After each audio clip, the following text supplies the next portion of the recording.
Hey, welcome to our show. We are called DramaMeans, and this is our first episode, the intro episode. So we will be explaining to you what our show is all about, what we'll be talking about, and how we're going to do things. So please join us and talk some drama.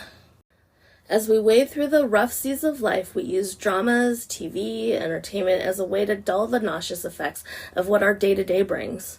DramaMeans Podcast is where we talk about how effective these dramas are at letting us escape reality.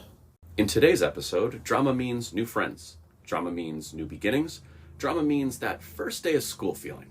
Since it's our preview episode, we figured let's get to know each other first. We'll tell you a little bit about who we are. We'll talk about what we'll be doing when we launch our official first episode and what you can expect from the show going forward. So my name is Mel, and I essentially was babysat by TV and dramas, and I always had the TV on no matter what I was doing, and so I got started with Hong Kong dramas, and then I slowly kind of ventured into Taiwanese dramas, and then I was introduced to Korean drama until I kind of was looking for more like obscure dramas to watch, or just like learning different cultures through watching dramas. So now I'm pretty much a drama addict, and which actually led me to go to film school, where I met Ryan, and we went to film school together. I got my start in reality TV, and then I went into script coverage, and then now I develop TV with Ryan. So that's kind of my background. And as Mel mentioned, we went to film school together, and I'd kind of grown up in a very different place than her. I think I grew up watching 80s and 90s bad action dramas, like Jeeps flipping over on the A-Team, and just cheesy action shows. But I would really watch anything I could get my hands on. I loved stories, and so it made perfect sense to go to film school and learn how to tell stories myself, which is where I met Mel. We had a lot of general classes together and directing classes, but my focus was always writing. I kind of found out early on I wanted to write television. And so when I moved to LA, after a little bit of grinding, it doesn't happen right away. So that's what I've been doing for the last 12 years. I've been working on 1-hour TV dramas, mostly for network television in the United States, which is the opposite of kind of what we'll be talking about on this podcast. But I think the kind of stories are stories. We watch for characters. We want to find stories that identify with us and people that identify with us. And so as we kind of watch these international dramas, I feel like I can offer a little bit of insight into what maybe the writers are thinking or the directors are thinking as they're going through these dramas. And I love to pick out the mistakes that are made along the way of going, oh, yeah, I understand what they were going for there. But because we do the same things in our industry, where we have all the good intentions of the world of making something be really interesting or really twisted or something that makes the audience kind of jump back, and maybe it doesn't work, and maybe it does. So it's a lot of the stuff we'll be talking about, and where I can kind of offer my perspective on the way TV is made and the way good drama is made. So that's basically me in a nutshell.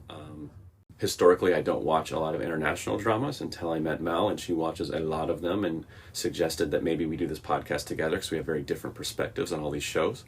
And it's been kind of a lot of fun digging into shows that are so different from what I do professionally.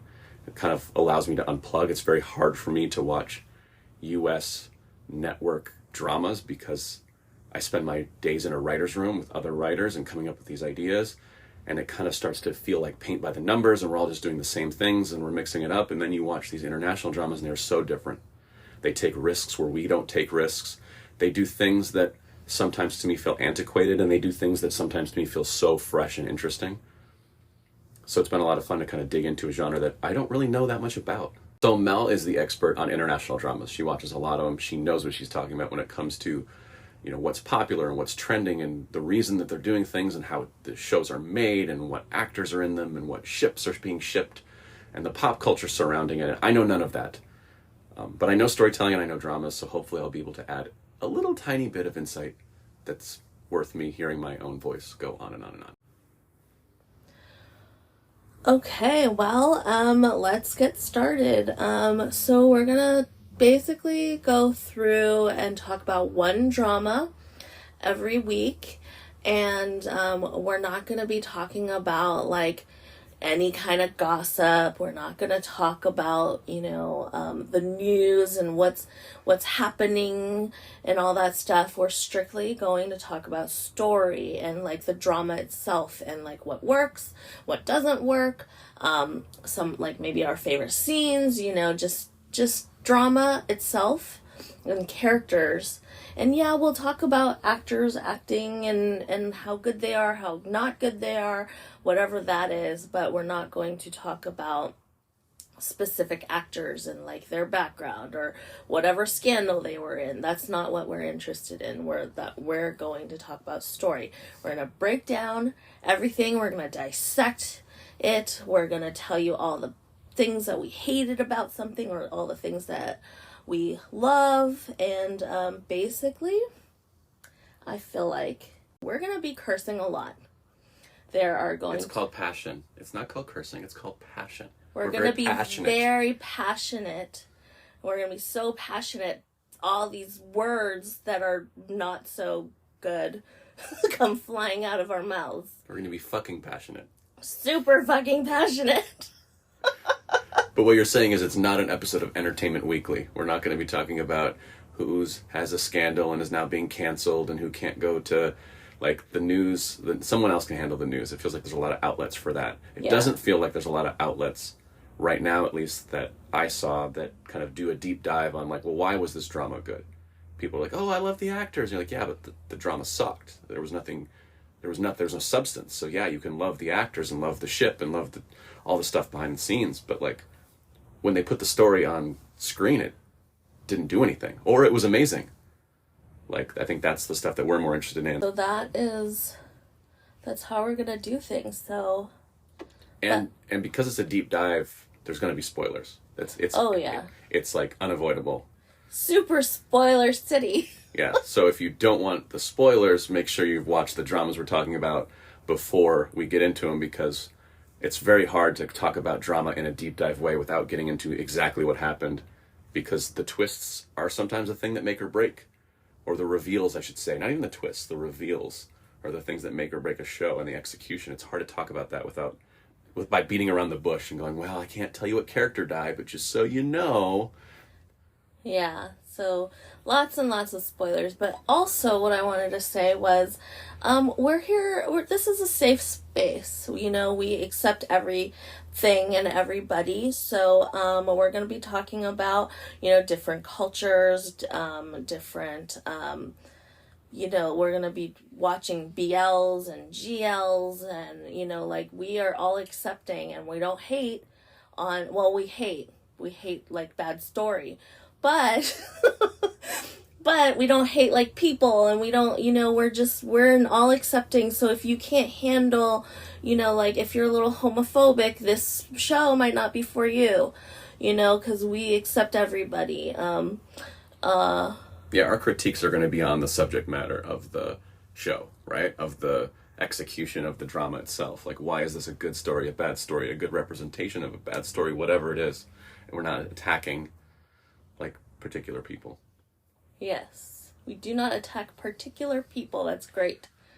A great way to say things. Unless they suck at acting and directing and producing, and they've made a garbage show. And writing is key. Anyway, so yeah, that's a little bit about how our show is gonna go. So we also would like to introduce to you our special scale that we kind of came up with to kind of, judge. Ooh, judge is a good word.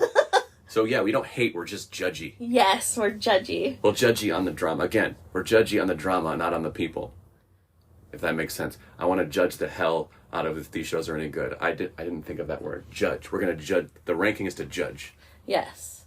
So we have our whole ranking system that judges, like how good the show is, how well we liked it, how well it was executed, all those things. And so it is a 10-step scale. So, but we will give you examples of how our scale works. Okay, before we jump into exactly what we're calling each level of this kind of 10-step scale, we probably should like describe the thought process behind it, and it ties back into, like was said in the opening, of the name of the podcast being DramaMeans, and the fact that like the waters of life can be a little choppy, and TV and drama in general is one of those things that helps you deal with it, helps you like navigate those tough seas. Kind of like Dramamine. If you're getting on a boat, you pop a couple of Dramamine, you could be out all day. And if it's really effective, it works really well, like you never want to come home. And so if the drama is working really well to pull you out of your funk or distract you from what's going on in your real life, it's doing a really good job. So we've kind of come up with a fun, funky way of kind of talking about these dramas as how effective they are at navigating the rough seas. So the first on our scale is Around the World in 80 Days, which is basically the best of the best. So your most favorite drama, that would be Around the World in 80 Days. So it hit on all levels, right? Like yes. Like the Dramamine is working. Like it's working so well you never want to go home. You just want to live on the seas now. You're a pirate. Yes. And then the second is Drinks on the Pool Deck. You know, you're feeling pretty good, you grab a drink, you enjoy sitting by the pool, like you're still enjoying it. So not the best, but like a pleasure cruise. Yeah. There's nothing that can keep you from not enjoying what you're watching. Yes. Then there is In the Buffet Line. The line might be a little long, but you're still in it. You are still waiting for that food. So you're in the buffet line. But you're still hungry because the Dramamine's working. Like your appetite isn't gone. You're still hungry. You want the food. It's just, you know what it occurs to me as you say it? This might be maybe the most common positive review. Like so few things are like 9s and 10s. Like a lot of things are 8s. It feels True. like a lot of things in drama land are like 8s. Like, oh, it was good, but it didn't finish well, or it started slow and then it ended good. So this makes a lot of sense. Like you got to wait in line for the buffet, but at least you're still hungry. So next on our scale is On Board Karaoke. So it's fun. It's festive. You're, just enjoying karaoke. But, some singers are not so good on the mic. So you're just kind of dealing with the onboard karaoke. I think this for me, maybe onboard karaoke would be 10 out of 10, but fine, it's your list. I won't object because like karaoke sounds super fun. But I do get what you mean. Like it's every aspect of it isn't enjoyable, but it's more good than bad. Yeah, because you're getting into it. But I do have to say I've sat through some terrible open mic nights.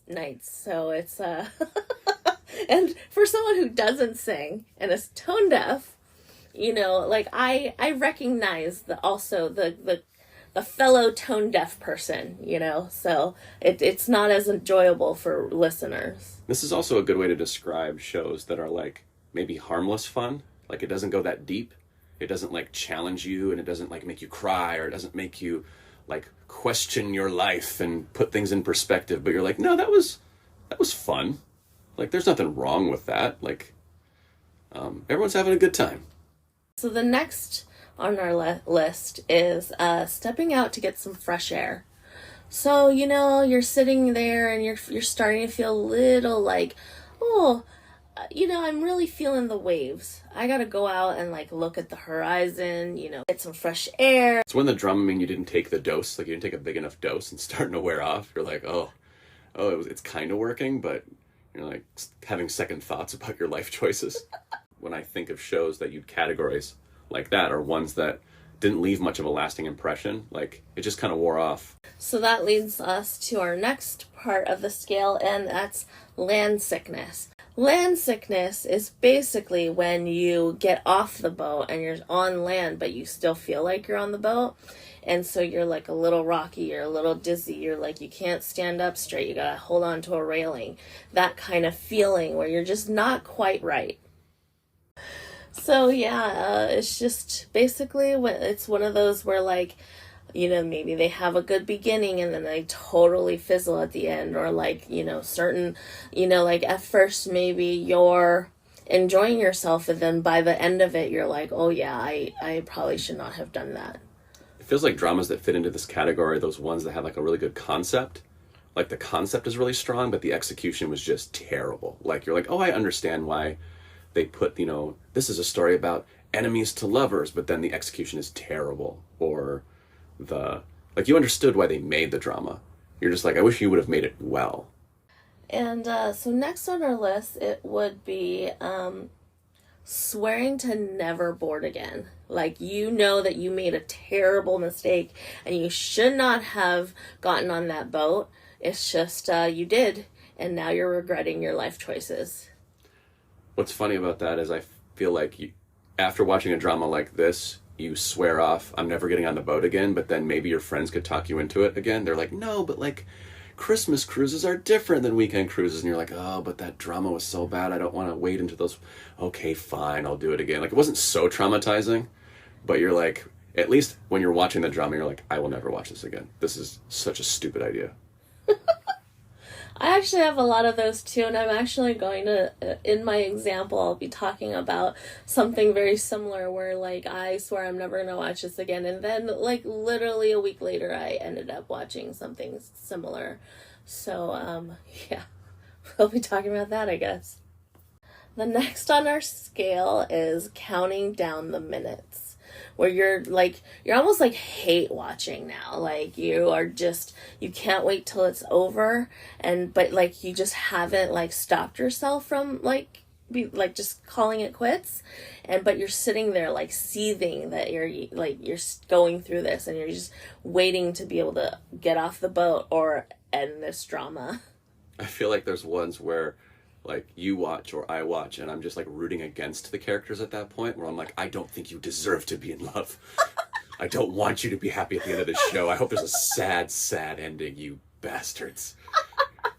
Oh my god, I can't even remember which one it was, but I was like, you don't get the happy ending. You don't get the happy ending. You don't deserve it. So that leads us to the next on our scale, and that's immobilized. Where you're just numb. You're like, you don't feel anything anymore, and like you can't move for sure, so you can't even get yourself out of the situation. You're just stuck in bed, hoping you don't hoping it doesn't get to the next part of our scale. Like drama. Like, why did I even take DramaMean? Like, yeah. What? Why did I even take DramaMean for this boat trip? Because it didn't work. It didn't work at all. It actually maybe made it worse. We were like, maybe if I wouldn't have taken it, if I would have just stared at the wall, maybe I'd actually feel a little better, because that's what you're doing right now. You're laying in bed staring at the ceiling going, make it stop. Yeah. So, what I was saying earlier, you're hoping to get to our next and final part of the scale, and that's throwing up buckets. Which is 1 out of 10, the worst of the worst, right? Yes. Throwing up buckets. Nothing is worse. Nothing is grosser than vomiting. Over and over again. Like, it's just this... Head overboard. Like, head over the side, over the rail. You want someone to throw you in. You're like, no, just end it. Can you just... These are the ones that I don't finish. Like, you can stick it out. You sometimes seem to, like, be able to stick it out through the bitter end. And these ones, I can't finish these. I can't waste my time and my energy. Even hate watching them at that point. Yeah, honestly, like, before, back in the day, I was a lot more patient, and I could actually finish a lot. Like, if I start it, I'm gonna finish it. That was always my thing, was like, if I'm gonna start the show, I'm gonna finish it. And I want to know how it ends, what they do to, like, get to the ending point. But now, as, as it's gone on, and I've watched a lot more shows, I dropped so much now. Like, I have already this year dropped so many dramas that I'm like, I will never look back. But, yeah. it actually occurs to me as we're talking about this, that this ranking isn't one we're going to use a lot, because I do feel like you drop these now, and I don't think we're going to talk about the dramas you drop. We may have to do a special episode of, like, dropped dramas. Definitely. At some point, because it doesn't make sense to talk for an entire lengthy podcast about a drama you watched 3 episodes of and just couldn't stand anymore. Yeah. But maybe we'll have to do a very special episode of, well, these are all the ones that didn't make the list. Yeah. And, you know, if I do drop a drama, I'm not going to be like, I'm not going to really give it a rating because I never finished it. So if I don't finish it, I'm not going to be like, oh, it deserves like, you know, throwing up buckets, because it's like, well, what if like in episode 25 it got better, or, you know, one of the characters did something that was smart, like never got to that point because they weren't able to keep my attention. So I'm not gonna rate it, but I will, you know, say that drama's not for me, you know, and I dropped it, and it's just, I'm not interested in going back to it. We are haters, but we are at least fair haters. We're not unfair haters of these dramas. If we hate them, we're just gonna hate them and drop them and talk as little shit as possible. Yeah. We'll try not to talk too much shit. That's a lie. I think maybe to illustrate, so those are the 10 steps. This is our 10-step Dramamine process from best to worst, and I think maybe a way to illustrate that for everyone who's listening is to kind of go through each step and give an example of, at least in your opinion, what represents a 10 out of 10 sailing around the world in 80 days versus a throwing up buckets. Okay, so there are actually a lot of 10s for me, but I'm gonna go back to, since it's 2023 now, and it's actually having its 10-year anniversary this year, I'm gonna go with I Hear Your Voice. It's a K-drama. And this is an example of one that's around the world in 80 days, right? Like, yes, best of the best. It's yes. Amazing. I remember when I first watched it, it was so good, and it just was refreshing. The acting was good. I liked, you know, at the time I was like, oh, you know, they're finally doing really like strong female leads, you know, where they just, you know, they're not like conforming, and there's like good character arc, but yeah, so I absolutely love this. I did revisit it a little bit. The story definitely holds up. Like, if you watch it now, it will, like, the story still hits. The thing is, I did notice that, like, the strong female lead, since, you know, 2013, there's been so many dramas with even stronger female leads, and, like, ones that you just really, like, root for, that, like, this strong female lead is a little weaker, and then like also has a lot of flaws. The thing is, she does have a good character arc, so she does start out with flaws, and then slowly she, like, you know, finds herself and things like that. So that part, you know, of the drama is very, very good. Good, but a little dated. A little dated. It is a little dated. It is 10 years old. Which happens when you're the first of a genre too. Like, when you start breaking ground, like, you're not going to do everything right breaking ground, but you have to do it in order to pave the way a little bit for the ones that come after. Yeah, definitely. And the chemistry between the two actors are very good, but also a little dated in terms of his character is a lot younger than the female character, and so I know that a lot of people can't handle like watching like a younger character with an older character, and you know, so that also is a little dated. I mean, don't get me wrong, they still make these types of dramas anyway. Like, to this day there are still, and like sometimes it's even like more excessive than this one back in 2013. But that happens too, again, with the like breaking new ground or doing something a little different or doing something of the time that felt like edgy for the time. Sometimes we go edgy in a different way than society goes. So something we're looking at that's 10 years old, you're like, oh, at the time it was so edgy, and now you're like, well, now it might be a little cringe actually, because we've moved past that being an edgy, and then it was normal, and then it was perverse, and now it's a little weird. And so now, but like for something of that time, it fits perfectly. That's why it's really hard to like judge the past shows 100% on like current sensibilities and current pop culture of like, oh, well, that's we should cancel that show, no one should watch it. And you're like, well, it did come from a very different time, no one had done that before, or not many people were doing that, and so there's just a different way of looking at it. But I do have to say the drama is very good. So people want to watch, it's a 10-year-old drama. It's called I Hear Your Voice. It's a K-drama, and it gets the first ever review on the DramaMeans podcast, and it gets around the world in 80 days. So if you haven't seen it, then you should go watch it if that is all interesting to you. Yeah. Okay, for Drinks on a Pool Deck. Drinks on a Pool Deck is this actually, I would say Triage. Triage is a 2022 Thai BL drama. And the thing is, I've watched a lot of Thai BL dramas. My first one was Lovesick back in like 2014. So, you know, like I've actually like sat around and like watched the evolution of Thai BL, and this one really like it's executed really well. And I love that like the emphasis isn't strictly the romance. You know, there's a lot of like suspense, and there's humor in it, and there's like a little bit of heartbreak, and it just has like all the elements of a good drama. And the acting, and actually I was quite surprised with the acting, because especially with Tay, like Tay, in my opinion, isn't exactly the strongest actor.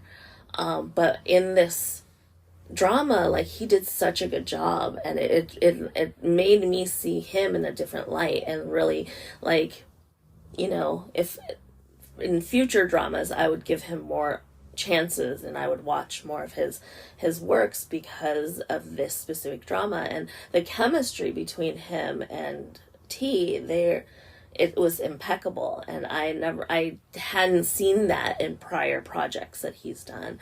And you know, T himself is very good, and it feels like he can pull off most roles. But the only issue that I had with it is that I was really excited that it wasn't just romance. Like, there was some like suspense and a little, not quite action, I wouldn't say, but like just this, you know, this whole other aspect of like organ harvesting, and you know, like organ trafficking, and that was like kind of exciting. And the whole, like, the fact that the real reason why he could do the time loop wasn't really because he had to save this person, but rather he needed to reveal this whole organ trafficking. This one's kind of like a Groundhog Day kind of idea, yes. right? Like, he keeps going back, he keeps reliving the same period of time, and then it goes badly, and then he goes back, and he has to figure out from what he learned in the last loop. And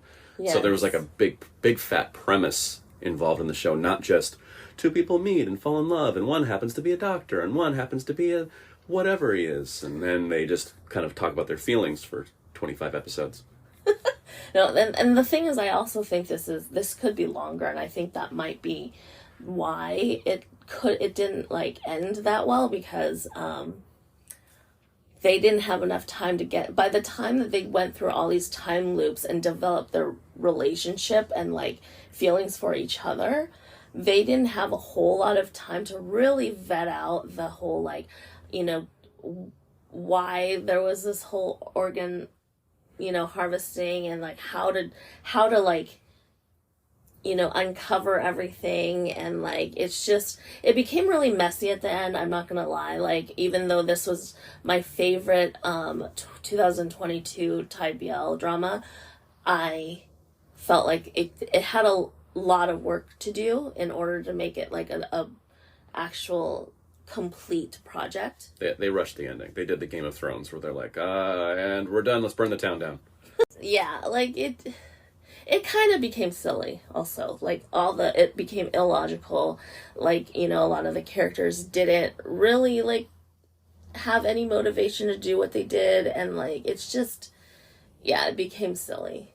And this one, I don't remember, but I remember you talking about it a lot. And this one, the production value was a little better than you get out of most Thai BLs, right? Like, the production value, my issue with most of them is they start looking a little student film, which they're low budget. They're ultra low budget.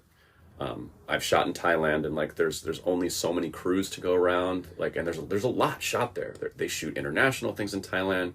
They shoot things from the United States and all over Europe. They shoot so much, and it's very busy, and the resources are few and far between a lot of times. So some of these look like the production value is not very good, but I remember thinking this one actually looked like it was done professionally. And so I also am wondering if they kind of blew their budget, because it did start out looking a lot better cinematography wise. The thing is, towards the end of it started being a little like, you know, quality wasn't as good, you know. Cheap and cheesy. Yeah. So I am wondering if they like didn't budget that well in terms of like, oh, it started out looking well, and then by the end it was just like, oh, you know. We never do that in American dramas. We never blow our budget on the first 5 episodes and then are totally screwed. That never, ever happens except for on every show I've worked on. Okay. So should we talk about the next one? The next one, like 8 out of 10, pretty good. We're standing in the buffet line. Yeah, in the buffet line. So, it's a Chinese drama, 2022 Chinese drama called A Year Without a Job. And it's one of those slice of life shows where it's like not you know, drama happens, right? But it's still just like, you know, people getting along with each other and like meeting new friends, like day to day life things, like, you know, boyfriend cheating on you, and then like, you know, losing your job and then, you know, having to pick yourself up from those situations. So that's that kind of drama. And the thing is, it was really, I think what really made the drama was the actors. The actors, they truly seemed like they all got along and they were really building a relationship. The lead actress, she's basically got her start as a comedian, like a very like, you know, a kind of self-deprecating humor towards her. But I think that what this did well was that it wasn't like, you know, it was never self-deprecating, which I really, you know, enjoyed. And she was a strong woman. She was a little stubborn, a little opinionated, character. But you know, she, through making new friends, and she like really learns to like, you know, like learns that what's actually important in life is not what she was like seeking the whole time. And it had really good like pacing. It was well developed, emotionally, especially with her and the lead character and the male lead, and then her friendship with a girl that's like younger than her, but also they share a name. They have like the same name. So so it was really, I enjoyed it. My only gripe is that her love interest, they don't end up together, or it's still open-ended, like it's, you know, they're kind of still friends, but you know, they both harbor feelings for each other and still miss each other. Okay, so onboard karaoke, and I know people are gonna like hate me for saying this because I know a lot of people that like absolutely love this drama. For me, and the thing is, onboard karaoke is not bad, and not bad on the scale, you know, but it's Tomorrow. It's a K-drama, 2022 K-drama called Tomorrow, which Ryan did watch. Yeah, I do remember this one. I didn't remember it was called Tomorrow, so when I looked at it, I was like, what on earth are we talking about? But I did watch this one. And I think it is like still on the positive spectrum. It's not like like we said in the kind of description, like more good than bad. It just, there was a lot of places this one fell short. I think there was some development of relationships, especially the kind of dark past of the main character and her kind of romantic entanglement it's all just kind of handed to you. You don't get to really experience it. You know, they hinted way more than they told, and then they told way more than they experienced, if that makes any sense. So you don't get to like be on this journey with the characters, because it's an interesting thing drama-wise, where you have so many secrets that telling the secrets, even to the audience, blows the tension, but then they're not giving us anything to watch. So all they can do is hint at the secrets, and it's one of my pet peeves when there's drama. It's like, no, either build the mystery and then pay it off in a really exciting, you know, suspenseful and satisfying way, or just don't do the story, because you're basically telling me, well, there's a story here, but we can't show it to you. Well, there's a story here, but we're not going to tell you what it is. And that drives me up the wall. Yeah.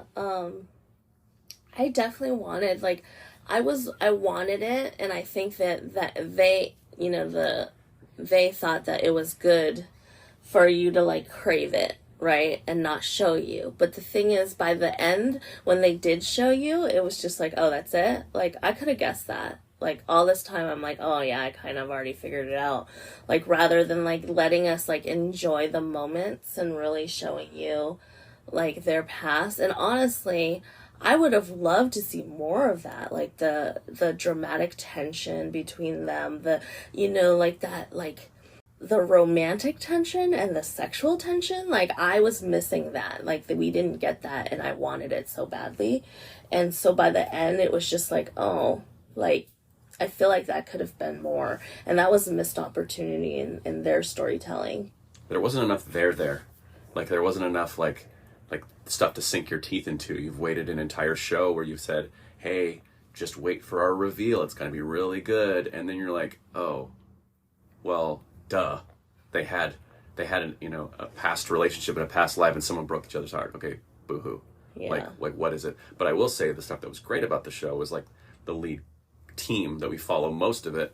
Like, some of their cases got a little repetitive and weren't the most interesting, but for the most part they were, like, pretty good, like, dynamic between the Grim Reapers. Do we call them? Is that what they are? They were, yeah, I mean, they're all Grim Reapers. I guess their division is like anti-suicide division. Right. But I thought the three of them, you know, the kind of deal with the Grim Reapers he makes to stay in a coma and not have to pass on or not. I thought it was all very interesting, and I thought all three of those actors that were part of the kind of core team were really good together, and they were very different, and we kind of got to dig into each of their kind of original traumas. That part felt like it was really good. They did explore it in a way that the romantic relationship between the other guy who feels like the antagonist for most of the show, they didn't really go there because they also needed an antagonist for the show. If they would have been in this lovey-dovey relationship the whole time, they would kind of burned out there. So it's I guess it goes back to what I was saying, is they're promising us a dimension of the show they can't deliver because then it ruins the show. Yeah. But so that part was a little disappointing. Rowoon as an actor is like, this actually opened my eyes more to his acting, because everything else that I've seen him in has always been like very rom-com. And just kind of like, oh, like he's going through the motions as an actor. And this, I think, for me, is like one of his like defining moments as an actor. I respect him a lot more after this. And I love the fact that he's not a romantic interest. And he has his own role to play, and his, like, you know, hero complex that he has is like funny, but also like really like inspiring. And I love the fact that he was like, in his past life, he was also a hero. So it's just in his like genetics to be a hero. And I love that part, about his character. And he is like basically a lot of like the comedic relief in the show. And it is a show that has very like, emotional, you know, parts to it, especially with all the different cases that they encounter, you know, and dealing with the subject matter of suicide. It's really harsh to watch, and without that comedic relief from Rowoon, like, I don't think we would be able to go through the whole drama without just like... The show would be so depressing. Yeah. Like, it's weird that you almost, when you're dealing with that subject matter, the comedy becomes more important, because you have to give the audience a break. Like, I find myself saying, and people will say, you have to watch this show or that show. And I'm like, oh, it's so bleak. Like, why do I want to, like, come home from work that's already stressful and sitting in traffic and road rage, and then come home and watch something so bleak? Let me go to bed in that mood. So, like, if you're going to go bleak subject matter, you better give me something, like, cleanse my palate every now and then. And that they did a very good job with. Yes. So I think Ryan and I both have a gripe with this show in terms of like their cases being kind of similar to each other, especially when it hit like, you know, the wartime ones and the comfort women. And I know comfort women is like a huge topic, and they really wanted to touch upon that, and I understand that. But I also think that if they were gonna do comfort women's, you know, case, then they should have did something else for the other one very similar to it. And so it's just, there was a lot of like the same thing. So I just wanted a little bit more variety and a little bit something a little more refreshing than, the same kind of, it's like the same feelings that you're getting and for the same type of story. So. And it's a hard thing too, because they're dealing with almost primarily suicide cases. And so you can't just go, someone's sad, so they committed suicide, or someone was depressed and someone was bullied. And there's only so many genres of, the reasons and the justifications that people give themselves to commit suicide. And it's also a touchy subject because you don't want to do it wrong. Like, you don't want it to be insensitive to the subject matter. Like, it happens a lot in television where you go, well, I want to do a story about this, but you have to do it in the right way. You can't just throw all the spaghetti of storytelling at the wall, because like, what is the show's statement on suicide? Because whether you want to or not, when you venture into the subject matter, you are making a statement on the subject matter. So I respect them for having to walk a fine line of being respectful to suicide and anti-suicide and all that stuff. But yeah, we both thought if there's a little more variety in how the case is unfolded, or the origin, or digging deeper into a specific character rather than the idea as a whole. But overall, not bad, not great. That's why it gets a onboard karaoke.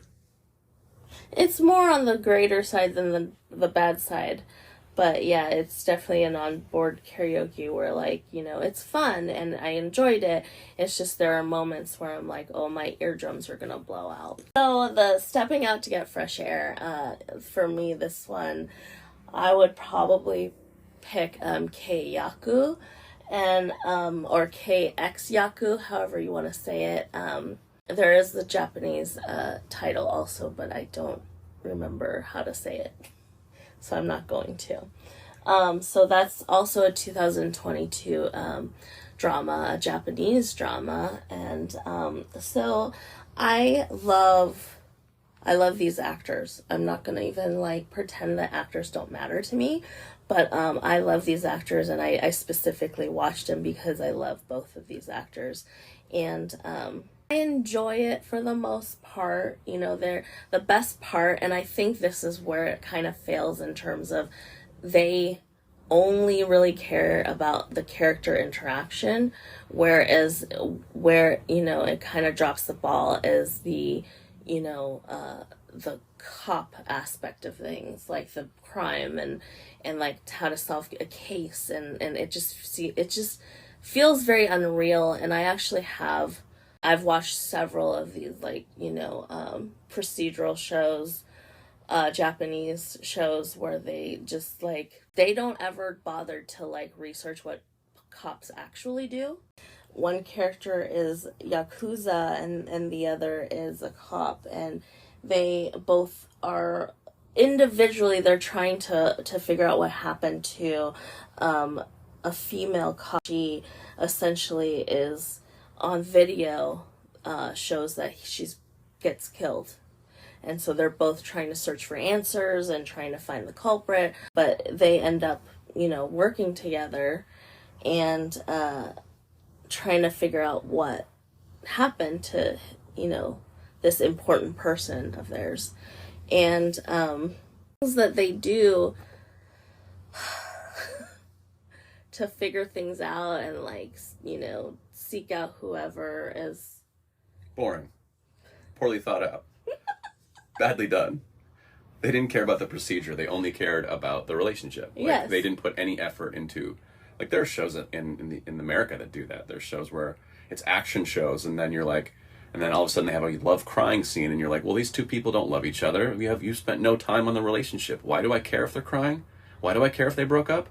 And it's the opposite in this. It sounds like they put all their emotional investment in the characters, and then just kind of what we call it in the room, we call it like waving your hands. Where you just kind of wave your hands at an idea, like, and then it's yada yada yada cop. Like, and you're like, well, no, you can't just yada yada cop for real. At some point, when you write the script, you have to put the real cop stuff in now. And some shows like this felt like they just all the way to the screen, that kind of yada yada yada cop. Oh, wait, there's the bad guy. Let's move. Let's run. Let's chase. And you're like, wait, but how did that work? Oh, just trust us. It's good. We'll get back to the couple drama in a second. Yeah. So this is definitely one of those. So, like, if you only care about their character interactions, like, go ahead and watch it. basically just watch that and then fast forward through the other stuff, because the other stuff doesn't really, like, it's just insignificant. And honestly, like, they don't really do anything, like, super smart to, like, you know, solve the problem. It's just like, oh, this stuff happened, and then it just so happened this other, you know, this is the resolution, and there you go. It's a good show to fold your laundry to. Yeah, if you understand Japanese. Otherwise, you have to read subtitles, so... Oh, so you should learn Japanese first and then fold your laundry to the show. That is the DramaMeans recommendation for this show. Go out and learn Japanese if you don't know Japanese, and then get some laundry and fold your laundry and watch the show. Yes. Or cook or something. You don't have to fold laundry to... Yeah, anyway. So now we're getting to the bottom half of the scale. Okay, so my land sickness... Right, so this is the equivalent of like 5 out of 10. Like probably we're getting into territory where more bad than good. Yeah. 5 out of 10. Land sickness. And I'm actually a little like hesitant to say that to put this drama at this, but I was very upset towards it at the end, and it's very similar in terms of Keiyaku, where like they just didn't know how to end it. So my land sickness is Midnight Motel. And I will tell you right now that I absolutely adore Off. And I will watch anything that he's in. Even if it's good, bad, whatever, I'm just going to watch it. Like, that's how... Is this Off from Off Gun fame? Yes. A lot of OG water bottles in Mel's collection. A lot of swag, so do not take it lightly when she says she will watch anything with Off in it. I, more often than not, will be wearing an OG t-shirt. I'm not gonna lie. I am for this ship. So you would say, going into it, you wanted this show to be very good. The thing is, going into it, it was good. Like, the first... So, it was only like I believe it was only a 5-episode series. So... like the first 3 episodes were like really good. It got my attention, and I was all for it. I was very excited to watch Midnight Motel, and they started, the first 3 episodes were really good. It was suspenseful. It felt like it had this like noir, like film noir like aspect to it. It's not like classic film noir, but it has like elements of that, right? So I really, really enjoyed it, and it was one of those like what can go wrong will go wrong kind of situations throughout the whole show. But like the last 2 episodes of it just failed. I remember you saying that it felt like people stopped behaving like people. Like they were just completely illogical. Like nothing they were doing was helping what they were trying to do. So like when I hear that, I feel like, oh, the writers needed certain things to happen, but they didn't know how to get them there, and so they're just like, oh, and then they're sitting in the car in a parking lot, and you're like, well, why are you doing that? Yeah, it was like, oh god, like the whole like when they were when they're trying to get rid of the body, and then it was like you thought that like he was in the trunk of that car, and then they were just like after they brought the car to a random alley, they were just sitting in this car talking to each other, and I'm like, what the fuck are you doing? Like, dump the body, assholes. Exactly, like, dump the body, get the fuck out of the car, like, clean the shit off, like, no fingerprints, like, and I realized this about myself, is that whenever I watch anything that's, like, crime or whatever, the first thing I'm like, oh my god, they just left fingerprints. Oh my god, they're not doing that. Like, and I do that a lot. And like, I forgot what we were watching, but we were watching like a supernatural thing. And I was like, he just left his fingerprints there. And Ryan was like, it's not that kind of show. It was Bullet Train. It wasn't even a supernatural thing. I was like, this is Bullet Train. It is meant to be very stupid. There are no cops in the world of the movie Bullet Train. Cops don't exist. There's a train full of assassins trying to kill each other. I don't think anyone's worried about fingerprints. But when you're talking about crime dramas, at some point in the drama, it feels like no one is behaving as if the tension that you're expected to believe is happening. So if like there's an asteroid hurtling towards the Earth, and no one is acting as if there's an asteroid hurtling toward the Earth, then what the hell are we watching? That's a very good way to put it. Yeah, so I was very frustrated with it. Then, like, the badass that comes in and he's, like, supposedly badass and then becomes, like, nothing more than just, like, a peon, you know, and you, like, don't even care about him. And it's just, like, you lose so much of everything, like, this world that you built, and you're very, like, on board with it, and you're, like, ready for some shit to go down, and when the shit goes down, is so, like, weak, and it makes absolutely no sense, and I'm like, why would that lady go? You know, like, the bad, like, the, underground gambling lady, the wife of the dead body, like, she comes in, and she just, like, oh, I promised you that I'll come here and you're gonna get it. And I'm like, what are you gonna do? Like, you have a little tiny gun in your pocket and that's all, that's like your only real, like, you're some big, like, ringleader of, like, a crime syndicate. Like, you need to do better than what you're doing, you know? And it's just, I don't know, it's so... And I was wrong, by the way. It's 6 episodes, not 5 episodes. So half of the show is very good and half the show is very bad. But do you think that it being very bad is what you said earlier about one of the other shows? It was only 6 episodes. So do you think that they had to squeeze in all the relationship conversations and they had to squeeze in the wrapping up of the case in 6 episodes? And then you realize, well, we don't have any choice but to have this emotional conversation right here.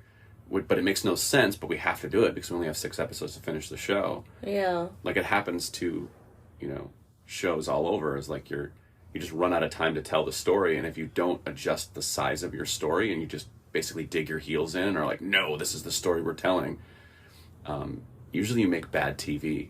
And it's the good writers who go, oh, actually we don't have enough time to tell that full story. Let's pull some elements out so that the story we do have, we can tell really well. Maybe that is it. Okay, so as I said earlier, this is one of those where I swear that I'll never board again, and the title of the drama is A Date with the Future. And it's a 2023 Chinese drama. And I mean, okay, there are some cute moments between the male and the female lead. But kind of tropey, kind of like, oh, this happens in every single other drama, so it's not that special. I do like that the female lead pursues the male lead. I think there's been a lot of dramas where the female lead is like, oh, I'm just waiting for that guy to come. Like, you know, it's just, I like it when people just take it into their own hands and pursue what they want. So that part's nice. But it's it starts out with search and rescue, and then it's firefighting and all that stuff. And the search and rescue part, one of the first scenes where the male lead basically saves the female lead in an earthquake and, like, finds her in the rubble and literally just starts pulling at her, you know, like... Because that's the best way to get her out, is just trying to rip her arms out of the socket? Or just, like, you know, like, she's covered by rocks and stuff. Like, you don't know if she's broken any bones, if she's, like, hurt herself, if she's, like, her foot is caught. You just don't pull on, like, someone, like, when you're trying to save someone, and then, like, in the scene, it's just like, oh, he's just gonna grab onto her arm and, like, pulls her out. And I'm like, that's not how it works. Come on, like, do your research, like, figure out what search and rescue really does, you know, before doing this. Like, you're trying to put on, like, you know, a rescue show. Like, I know you only care and you only give a fuck about, like, relationships and love and all that stuff, right? I get it. I like it too. I like all the, like, little lovey-dovey moments and then, like, the little, like, cute hugs and stuff, but... You know, I really appreciate it when a drama is, like, trying to, you know, like, if they're going to portray firefighters, they should know how firefighters behave, you know, don't just write yourself, like, just don't, like, literally, you know, I get it, writing is from your imagination, but, like, firefighters and search and rescue are like real people, and they have a really hard job, so like give them the respect to like just show what they actually do and not just pull it out of your ass. But do you think that they go into that show, like if you were thinking about the show, do you think this doesn't matter if it's search and rescue or if it was cops or whatever the background of this story was, like did it feel like the writers or directors of the show even cared that they were doing a show about firefighters? So they act like they cared because they have these like really dramatic scenes, and like, you know, the shows of like, you know, climbing up the ladder and like during training and all that stuff. So you're like pumping the audience up, and then that's when they stop caring, is when like the real deal happens, when like they're actually going out and saving people. It's just, I don't know, this particular one is like very hammy. Like it's just, and also they actually cut out so much any of like the action part, like, oh, he's running off to go save somebody, and then they cut to her doing something else, so they don't even have to spend their budget on anything like cool, you know. So it's just, I don't know, like this is to me a really big failure in the like showing firefighting aspect of it.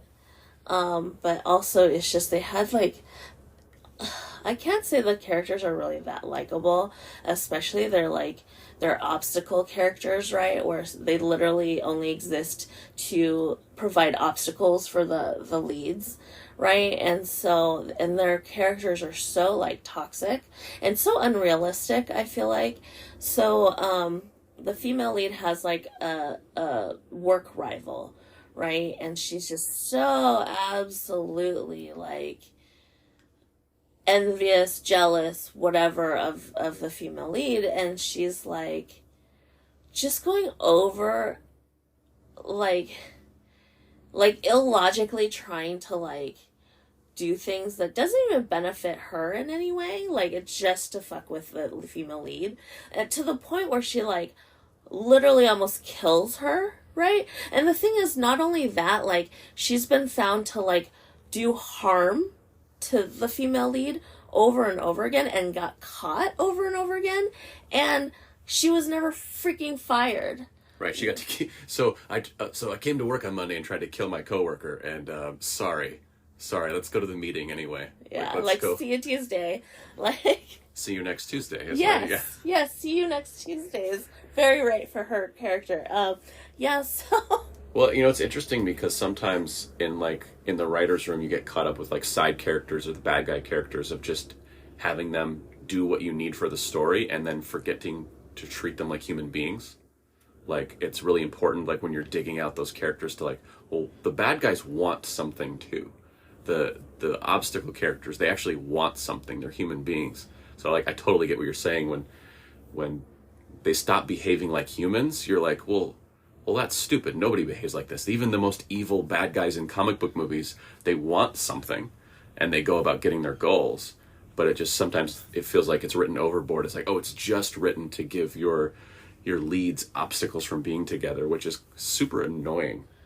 So I said that I was never going to board again because I never feel like any of these search and rescue or firefighting dramas are done well, because I don't think they really put the effort to really show what these rescue personnel do. So I said I was never going to board again.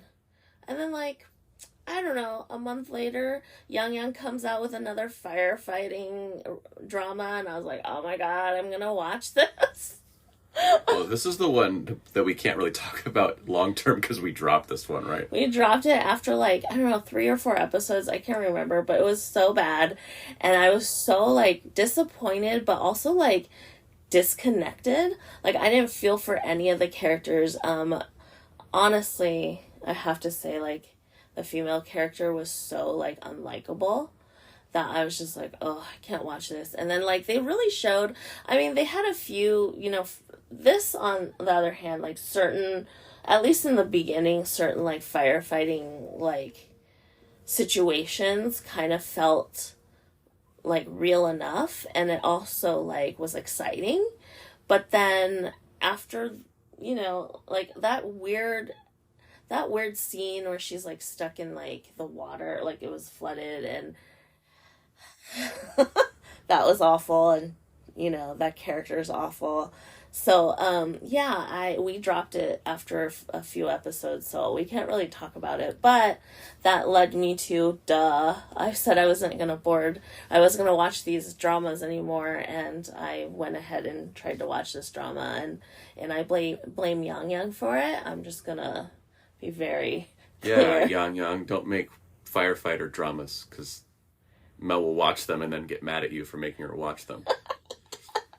But it sounds like that one, you know, the opposite of A Date with the Future, where like the firefighting was really emphasized and the training was really emphasized, and the fire and rescue like scenes were like very like the production value was really big. And then at least, I mean, it was like 2 episodes in and the lead characters hadn't really talked to each other. Like, how many scenes can you have in a television series where they just stare longingly at each other as one of them walks away? There was like 6 scenes over the course of 2 episodes where one of them stared at the other one longingly while telling the audience nothing about their relationship, just longing stares. And you're like, we're 2 episodes in. What the hell is this show about? Yes. Okay, we're going to get off the subject of that. No more firefighter shows. Okay, now let's get back on the topic. We're going to get back on track, and we're going to go back to explaining our drama scale here. Yes, so after swearing to never board again, we have counting the minutes till the end. Where you're like, yes, okay, so for me, this is a very, very, like a very old K-drama called Good Job, Good Job. It's actually a daytime drama, so you would like kind of, it's like, if you're talking about like U.S. American terms, it would be a soap opera. Like Days of Our Lives, Young and the Restless, like one of those like long form soap operas. Yeah. I think this actually was only like 50 episodes, but it felt way longer because it was pulling teeth while watching it. And I have to say, like, I went into it because I love Cherim. She's the lead actress in this drama, and I've seen her in so many things that I loved, like Daljas Spring and We're Dating Now. Those, you know, she's like classic. Like, she was one of like the top female actresses that like led Korean entertainment into that Hallyu wave, like that, you know, like made it very international. She's older now. She hasn't been in anything recently, but yeah, so I watched Good Job for her, and and this is also like the beginning with Ki-jun actually like starting to become a little more popular. So this kind of up and rising, like amazing actor. So he's the male lead in it, and so he is opposite Cherim. So I'm like, oh my gosh, this is gonna be good. You know, great acting, all that, and then the story was shit. It was just shit, and I was just, like, so disappointed. It was, like, characters were, like, whining all the time, and just, like, of course, it's, like, the daytime drama, so everything's, like, overacted and over-exaggerated, but, like, it's... I just remember so many times, like, yelling at the TV, and I'm like, just stop talking! Just, you know... So I actually, you know, this was during the time when, like, I watched everything. If I started it, I was going to finish it. So I finished it and hated myself for doing so. And I was literally counting the minutes till the whole drama was done. Were you fast forwarding? Were you fast forwarding, like, chunks of scenes or skipping episodes? Yes, because I do that. So I fast forward any time, like, honestly, I really hated all the whining and like just kind of almost like brattiness, but also like Mama's Boy, you know, with Ki-jun, which I like, really like the actor, but the character was just like, he was like so like just under my skin. Like I just wanted to wring his neck for being so annoying. And I remember at the time I read comments and people were like, oh, she should just get back with so she's a single mom, right? And so she basically she pretends like her daughter is actually like her young sister, but actually she's like the mom, right? And so it's a secret that she has this kid. And And so, it's revealed that, like, her ex-boyfriend went away and went, like, to study abroad and basically left her, and then she was pregnant, and he didn't know she was pregnant. He comes back, even though he's, like, I'm pretty sure, I can't remember, like, fully, but I believe that he was engaged now, and then meets her again and decides that, like, he wants her back and wants to be, like, the kid's dad. And so all the comments were like, she just needs to go back to the dad, and it's better for the child for the parents to be together. And I'm like thinking, like, oh, he's an asshole too. Like, neither of the guys are worthy, so it was just, I don't know. Yeah, so this is definitely very low on the scale for me.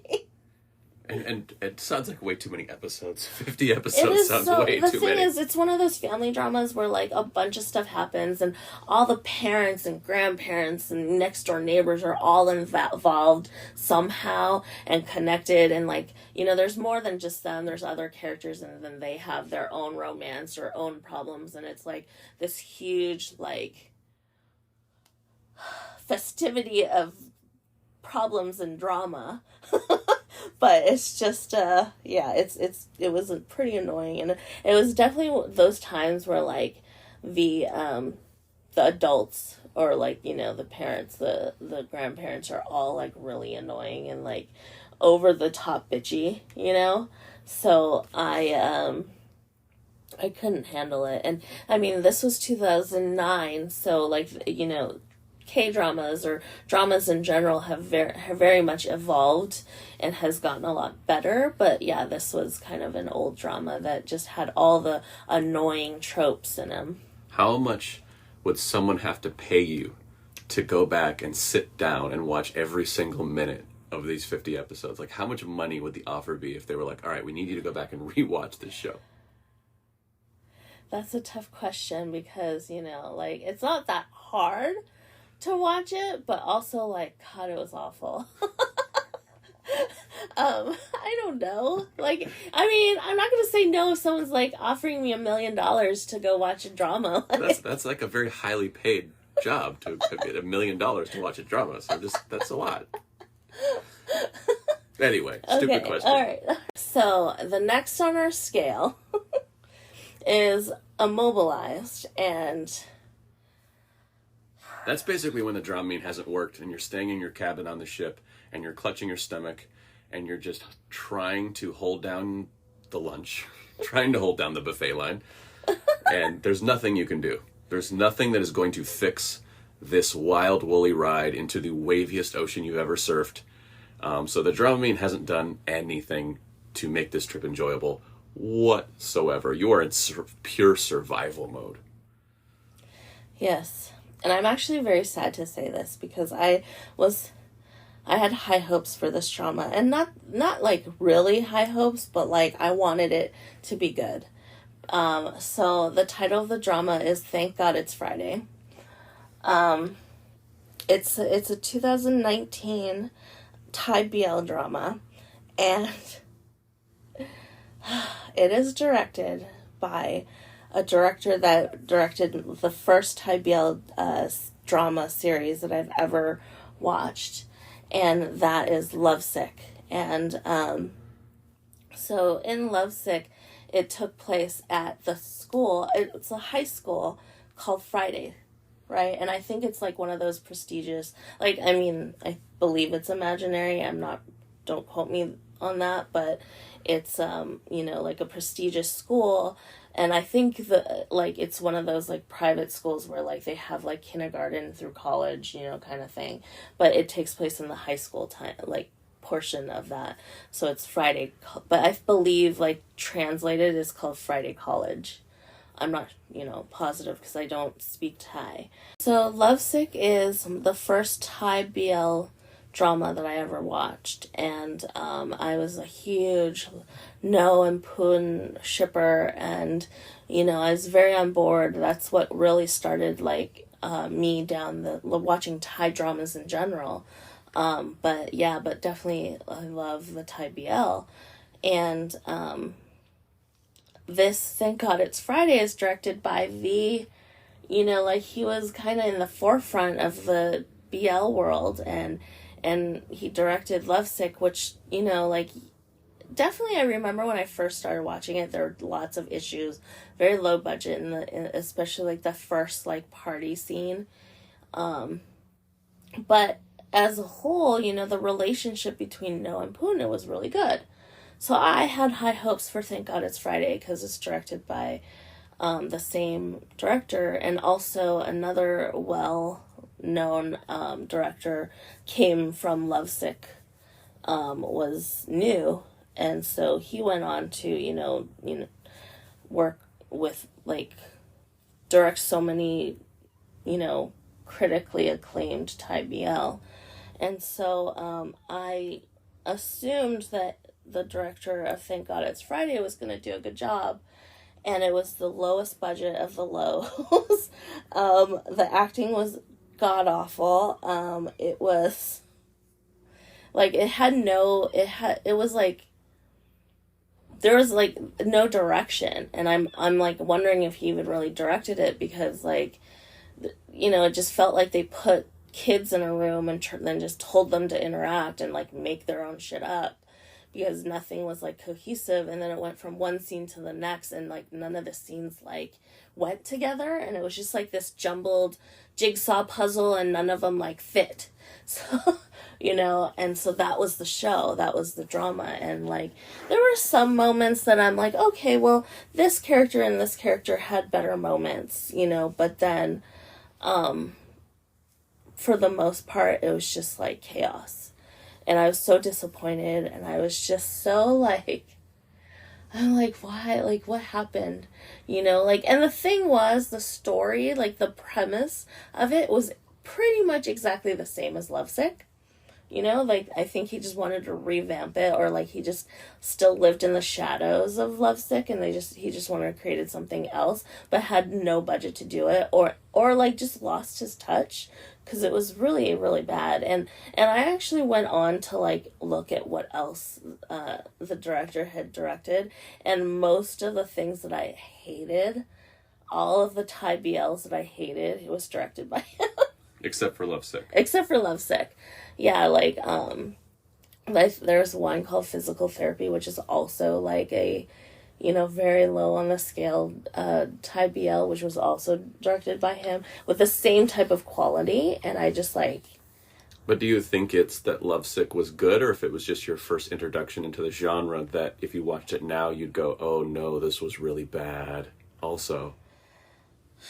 I seriously think there was good parts of Lovesick. There were, like... So Lovesick 1, like... So...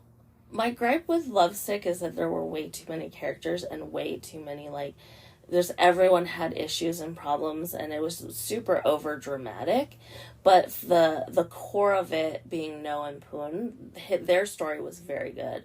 And even, Lovesick 2 got so, like, crazy, where, like, one of the girls literally tried to murder somebody. And I was like, this is not, like, it just had such a weird turn, and, like, it's just, like, yeah, like, someone can turn crazy and, like, be, like, you know, obsessive over stuff, or, like, just, like, obsessive over popularity and things like that, but, like, it's a really, like, people don't turn to, like, killing and murdering, like... You don't murder your high school classmates normally. Yeah, it's not that easy, like, it's... You know, and so this was just so... Spoken like someone who's tried. Shut up! No, I'm just saying, like, it's just, like, it...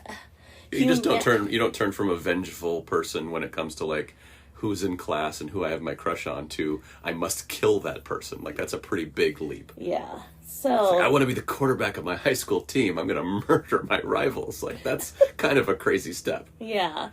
So, and I get it's drama, but as a whole, Lovesick was a good production, right? And so now, when you look at Thank God It's Friday, it's so, like, it. You know, you mentioned earlier that sometimes you've watched some of these and they look like school projects. This was, like, from a professional director, this looked like a school project. And not even, like, a college school project. It's, like, you know, like, people just messing around and, like, for fun after school. Idiots that found their dad's camcorder. Yeah, camcorder.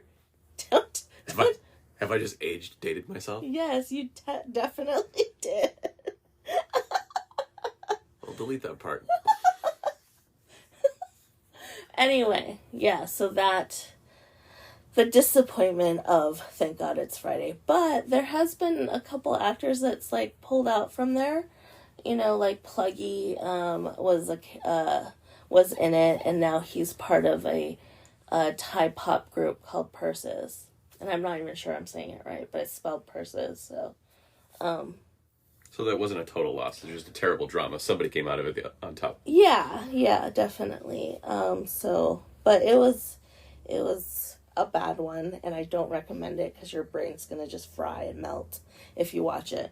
All right, so we are to the last part of our scale. So the bottom of the bottom, 1 out of 10. Yeah, the lowest of the lows. And it's a Japanese drama, for me at least. It's a Japanese drama called Kaka Fukaka. And it's a 2019 Japanese drama. Oh, you have to tell them what the lowest of the low thing is. What are we calling it? What are we calling 1 out of 10? Yes. The lowest of the low is throwing up buckets. Right. Which is that you took the Dramamine and it made you sicker than it probably would have to take no Dramamine at all. Yeah. And your head is over the side of the ship, puking into the ocean, just being as disgusting. How visual can I make this? No, okay, never mind. It's just gross. It's just really gross. Yeah, so throwing up buckets is the bottom of the bottom, and that is my 2019 Japanese drama, Kaka Fukaka. And it is... I guess as the story goes, there's, like, a premise, but there's no, like, plot. There's no, there's, like, no goal, really, because you would assume that the goal is, like, the character, growing and changing. But in this, she never grows or changes. And, like, there's, like, an inkling of growth, and then in the end, she's like, nah, never mind. Like, I'm just going to be the same way. But it was just, like, this, and I have a lot of, there's, like, several Japanese dramas that I have watched that I'm, like, it just very, like, they paint these female leads, like, really, like weak, and just not, like, they let these certain men, like, walk all over them. They have no, like, pride. They have no, it's just, like, and I don't understand, and this one in particular, it was, like, she's, like, she has this longtime boyfriend who basically dumped her, and then, like, kicked her out, and she has, like, nowhere to go, nowhere to stay. Then she ends up, like, at a share house, or, like, basically finding roommates, and then basically one of her roommates is someone that she had a sexual experience with in high school, and then never saw again after that. And so then she basically blames him, like, because she's like, oh, I'm the way I am because of my experience with him that first time, right? And so it's kind of traumatic, but she doesn't really treat it like it's traumatic in a way. And then, he just basically suggests them, like her being his toy, basically. And she's like, okay, let's do it. So you've ruined my life. But, yeah, I'll jump back in the water with you. Yeah, exactly. And it's just... And literally, she has no backbone, And then she's just, like, a people pleaser in every way. But she kept, like, referring to herself back in the day in high school that she wasn't like that. And I'm like... That doesn't really go away like that easily. Like, if that's your characteristic, your personality is like that, like, yes, there's things that could, like, change you. It could, like, you could try to, like, hide that part of you, but that's still deep down in there. You know what I mean? Like, and so, but like that part never kind of shows until like the end. And then she kind of stands up for herself a little bit and then immediately lets him walk all over her again. And then that's basically the show, with like no real like story, no plot, no, it's just, and I like really, really hated it. I just couldn't stand it. Is it one of those where you can't even tell why the filmmakers made it? Like, Yeah. You're like, what was the point of any of that? It definitely was one of those. You're like, why did this story have to be told? Because someone is like, oh, I had a bad breakup one time and I lived with my ex, so I'm going to make a story about it. You're like, why? Yeah. Why is it interesting? Why does this story have to be told? Yeah. So, but I mean, that story could be written more interestingly. It just wasn't. And it was just like, I don't know. Well, it sounded like the director, writer, whoever had no actual point of view. Yeah. Like, had no drive, had no point for her character to be anything. Yep, definitely. And that is it. That is our examples of our scale. So now you know when we say, if I say like, oh, this is such a stand in the buffet line kind of drama, you'll know what I'm talking about. And that's it. I guess that brings us to the end of our scale and the explanation of it. And so we're going to go ahead and we basically like to introduce you to something. And maybe everyone already is listening to this, but I want to give you some, outside of dramas, recommendations. So in this episode, we're going to recommend a song for you. And since I so harshly criticized Thank God It's Friday, which Pluggy is in, I'm going to recommend Cuteless, a song that is by Purses, the group that Pluggy is in. So, and we will be playing that for you at the end of this segment. And then please join us for our next episode. We're going to be talking about the Taiwanese drama Oh No, Here Comes Trouble. So, yeah. And that will be our first official episode outside this intro, which I think our episode got a little long with all of our discussions of the different scales and all of our rambling. Yeah. But next week will be a little more focused because we're talking about kind of one drama, which we both have seen. Some of the ones on the scale I have not seen, so I couldn't comment on them as much as maybe I would if I'd seen them. Yep. So, So please come and join us next episode, and hope you enjoyed this episode, and hopefully you'll enjoy our next episode. So stay tuned.